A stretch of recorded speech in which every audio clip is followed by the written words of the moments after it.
Now, why do we describe behavior this way? As action, observable, specific, measurable, feasible, and linked to the improved health outcome. The answer is so we can measure it, so we can tell whether or not we're making a difference. What separates useless interventions that please the messenger and make no difference from those that advance our goals is behavior change. Feasible refers to can really be done. For example, you don't bother telling people they have to boil their drinking water if they don't have the fuel or the time to do that. And think about exercise. We're not looking for knowledge or belief statements. When you define it behavior, you are describing it for planning purposes like you could see it in a movie. So let's just do a quick, is it a behavior quiz? First, sign up for an exercise class.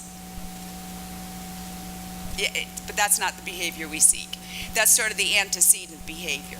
And okay, how many of us in here bought gym memberships they never used? Number 2, lose weight. That's the result of behavior. You know, that's an end state that we would seek. But we're going to have to get a lot more specific about how we're measuring how we get there. All right, number 3, realize that germs on your hands can contaminate the food you are preparing. That's not behavior. That is knowledge. That's not behavior. Next, make sure your hands are clean to avoid spreading disease. Well, that's getting close, but it's still a little vague. Make sure your hands are clean. Okay, here we come to this is the answer. Wash your hands with soap before preparing food and after using the bathroom long enough to sing happy birthday twice. Okay, that's your behavior. And again, awareness is not behavior. Enough said. Sometimes you will aim for not the ideal behavior, that is not what medical science identifies as best, but a behavior that fits with what the community can do and still make an impact.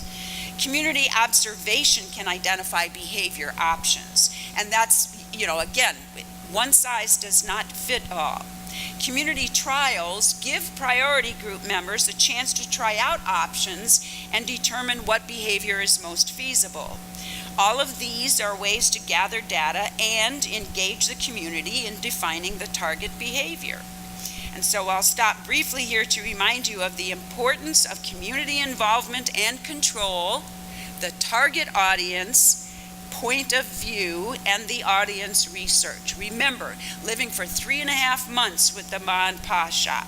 You can't sit in an ivory tower and divine the answers to these important dimensions.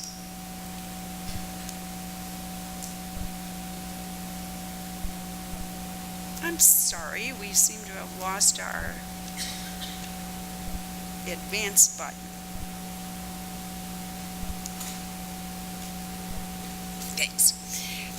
Here's where we are under a grid. They have very specifically defined the behavior in this paradigm as sleeping under a treated bed net every night. And remember this basic rule of human behavior.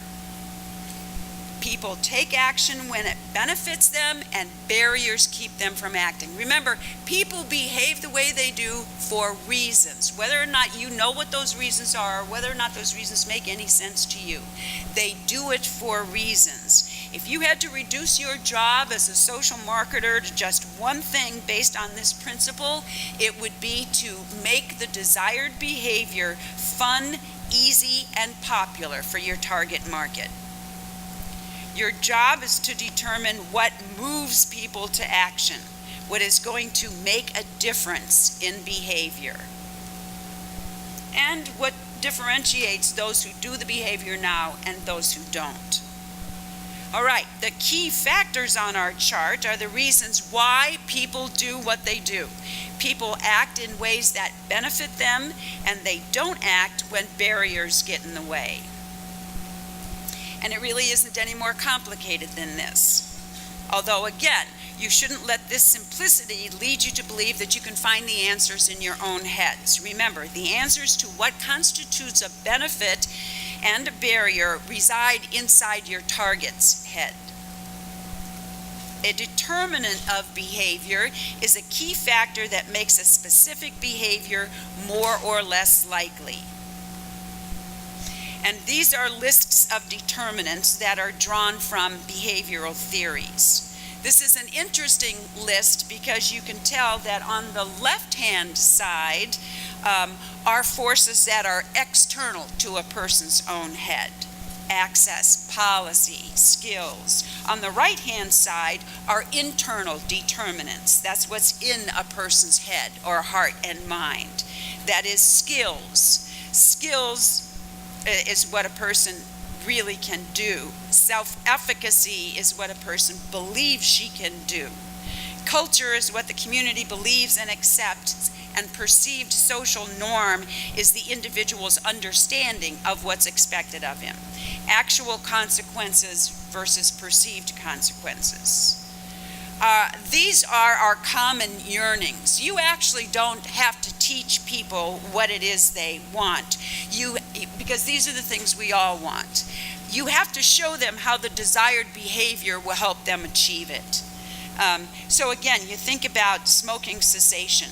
How would smoking cessation help the smoker achieve power? Has anyone in here ever smoked? Then you guys are the only ones who would know the answer to this question, and I do too, by the way. Lest you think me a hypocrite, I was a very addicted smoker for 20 years. I really do have an evil twin sister, and she really did make me start smoking when we were 14 years old. Growing up juvenile delinquent in Gary, Indiana, I, like every new smoker I've ever met, thought that I could quit any time I wanted, and in the meantime, oh, did it aggravate my parents? And it said a lot, you know. It said that I was a risk taker, and I bought into that whole thin thing and all of that. It took me, I liked it for the first 5 years. It took me 15 years to stop smoking. And I've got a doctorate in clinical psychology. I did everything. I did the behavior models and the whistles and the timers and the bananas and the self-hypnosis and the quitting smoking was the hardest thing I ever did, and I hope and I believe that it makes me better at everything else that I do. But anyway, the framework for getting a smoker to stop is that smokers hate being addicted. They hate being addicted because that is a loss of power. You achieve power by being able to conquer that. But in general, remember, all of your activities and your messages should be designed to let your target market know that the healthy behavior option is fun, easy, and popular. Remember, a core concept of social marketing is the value of positive consequences, of benefits in promoting a specific behavior. Your priority group will be able to name many barriers to healthy behavior, but if you do your job right, they'll jump right over those barriers to adopt it. The doer-non-doer analysis is another very powerful tool, and like most of social marketing, it was discovered in the streets. That is, a logical focus for your consumer research are the differences between those who perform the desired behavior and those who don't. And that will help you discover the differences between the doer and the non-doer. Why do we seek to identify the most powerful key factors? Because you don't want to waste time changing a factor that has little influence over behavior. You know, we all in here know that all of us who exercise and those of us who don't exercise share the belief that exercise is good for one's health. If we kept promoting that piece of knowledge, we would probably not get any more people to exercise.